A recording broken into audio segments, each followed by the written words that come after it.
បាទសួស្តីបងប្អូនទាំងអស់គ្នាថ្ងៃនេះមានវីដេអូមួយចង់បង្ហាញបងប្អូនអំពីប្រៀបមួយគ្រួសារដែលគ្រួសារនេះមានពណ៌សលាយខ្មៅតិចៗហើយដល់ថ្ងៃនេះដែរគឺជាថ្ងៃដែលត្រូវញាស់ឲ្យបងប្អូនរយៈពេល20ថ្ងៃត្រឹមហើយយើងពិនិត្យមើលពងរបស់វាទៅគឺឃើញថាកំពុងឲ្យចោះសបកតិចៗហើយអាមួយទៀតនោះរៀងធ្លាយតិចហើយអាមួយទៀតនោះវាគ្រាន់តែរៀងស្រាំទេអញ្ចឹងអាចប្រហែលជាខ្ទង់2ម៉ោងទៅ3ម៉ោងទៀតគឺវានឹងញាស់ចេញមកក្រៅហើយបងប្អូនហើយចាំដល់ពេលវាញាស់ចេញក្រៅខ្ញុំនឹងអាប់ដេតវីដេអូឲ្យបងប្អូនមើលម្ដងទៀតតើ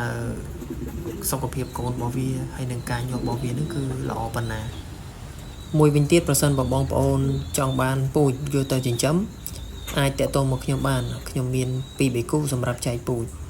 អរគុណច្រើនសម្រាប់ទស្សនាវីដេអូនេះអរគុណ